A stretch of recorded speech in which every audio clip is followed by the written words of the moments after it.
Muy buenos días a todos. En los ABCs del judaísmo el día de hoy, séptima sesión, seguimos con las explicaciones de la Haggadah y el relato de la Haggadah para que sepamos transmitir algo benéfico, algo que tenga impacto a la familia, un mensaje a la familia.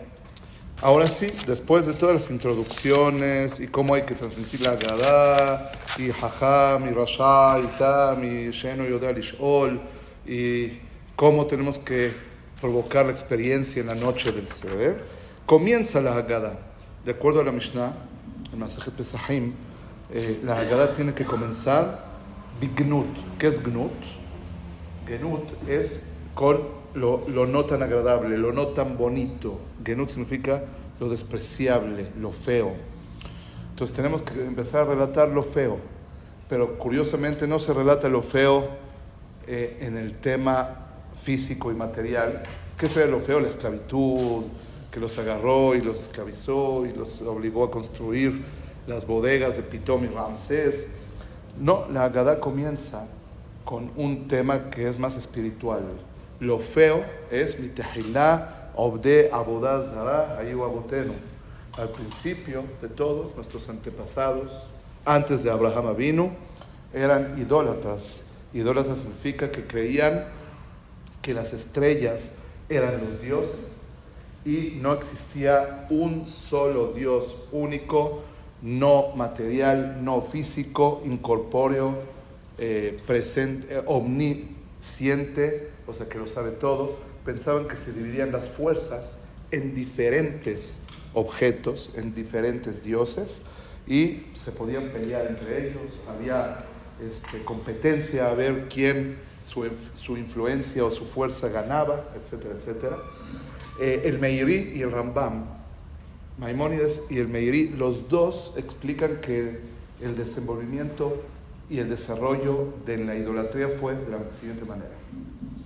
Adam Arishon nació creyendo en este Dios único con todas las características correctas. Tres generaciones después, a partir de él, o sea, Adam Shet Enosh, el nieto de Abraham Avinu, en su época, Az Huhal Likro Beshem Adonai, así dice la Torah. En ese momento se profanó el nombre de Dios. La gente empezó a pensar, todavía creían en Dios, creían en Hashem, pero sin embargo hicieron una deducción. Ellos dijeron, a ver, nosotros vemos que la naturaleza tiene una fuerza, tiene un valor, y vemos lo más imponente de la naturaleza, el sol, las estrellas, la luna. Va a haber un eclipse la semana que entra, algo impactante, ¿no? No sé por dónde se va a ver, pero observaban los cielos, se apantallaban, se impactaban, y decían, seguramente Dios quiere que le demos honor a su creación, porque darle honor a su creación es darle honor a Él, ¿ok? Es como cuando sale cuando sale el Sefer Torah, ¿le damos honor al Sefer Torah? ¿El Sefer Torah es Dios? No. ¿Y por qué le das honor al Sefer Torah entonces? Porque representa la palabra de Dios. Y entonces la gente pensó, si le damos honor a las estrellas, al sol, a la luna, es como darle honor a Dios porque son los representantes, la tarjeta de presentación de Dios. ¿Ok? Ellos no pensaban que la luna y las estrellas y el sol tienen fuerza, simplemente pensaban que son representantes por ser la creación de Dios que impacta y que maravilla. ¿Ok? Los hijos se equivocan, y a unas generaciones después, más o menos en la época del Mabul, se desvían más y empiezan a pensar que existe Dios, pero como veían los hijos, como los hijos vieron que se le daba honor a la luna y a las estrellas, empiezan a construir lugares para darle honor a la luna y a las estrellas y al sol. Los hijos entendieron mal el mensaje. Ellos aprendieron y dijeron, seguramente Hashem existe, sin embargo, Hashem le repartió la facultad de decidir y de manejar el mundo al sol, a las estrellas y a la luna. Es como el rey que reparte su poder entre sus ministros y cada quien tiene la facultad de decidir en ciertas circunstancias. Entonces empezaron ahora, en vez de pedirle a Hashem, ¿Le pedían a quién? A las estrellas, al sol. Decían, bueno, Hashem les dio esa facultad. Creían en Hashem, pero decían, Hashem les dio esa facultad a estos objetos, ¿ok? A estas creaciones. Un poco más, los hijos de ellos, en la época de Dora Pelagá, de la Torre de Babel, dice el Meiri, se equivocaron más todavía. Se les olvidó que existe Hashem. Pensaron que el poder absoluto pertenece a lo físico, a las estrellas, a la luna, al sol, etcétera, etcétera, etcétera.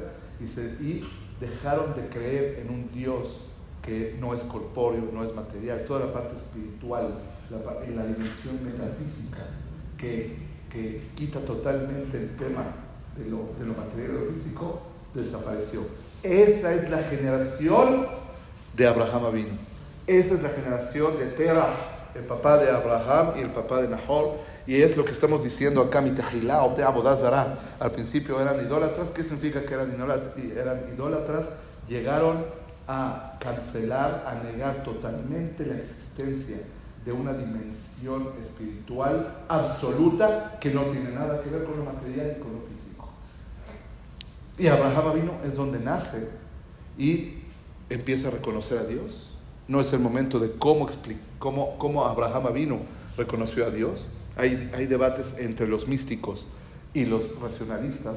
Maimónides tiene una teoría y Rabbi Yehuda Halevi tiene otra teoría acerca de cómo Abraham Avinu descubrió a Hashem. Pero algo sí les puedo decir. Abraham Avinu es el primer ser humano en la existencia que descubre a Dios y no recibe de sus antepasados la existencia de Dios. ¿Entienden la diferencia?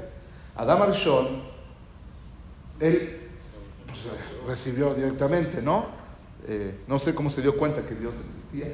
Habló Dios con él o ya se dio cuenta que cuando nació solito se dio cuenta, no sé cómo, pero supo que Hashem existía y se la transmitió como tradición a sus hijos, y los hijos a los hijos, y los hijos a los hijos. Y Noah sabía porque su papá le platicó, y Shem y Eber sabían porque su papá le platicó. El primer ser humano, y esa es la grandeza de Abraham Avinu, que pudo reconocer la existencia de Dios sin un papá o un abuelo que le platiquen de Dios, es Abraham Avinu. Esa es la grandeza de Abraham, que no fue creencia de Dios por tradición, fue creencia en Dios porque descubrió que Dios está. Lo vio frente a frente, entre comillas, ¿no? Lo ve o con su razonamiento o con su experiencia. Eso es lo que relatamos en la Agadá. Y en el momento que descubre a Dios, Abraham Avinu, Hashem lo separa de su familia y dice, si te quedas ahí, no vas a poder servirme. Las influencias de la familia son fuertes a veces. Y Hashem vio que el potencial de Abraham Avinu no se iba a desarrollar estando rodeado de quien estaba rodeado, y por eso le pide que se vaya a la tierra de Canaán para que desarrolle ahí su creencia, su fe, y pueda contagiar a las personas que están alrededor de él acerca de su fe. Eso es Ve'achshav Kerenu Hamakom La'avodato. Y así comenzamos la Agadá, diciéndole a nuestros hijos, comparemos dónde estábamos y dónde estamos. La comparación, el contraste, ayuda a apreciar más. Entonces, para apreciar a Abraham Avinu, apreciar el trabajo que hizo Abraham Avinu, tiene que venir entendiendo el contexto en donde creció Abraham Avinu.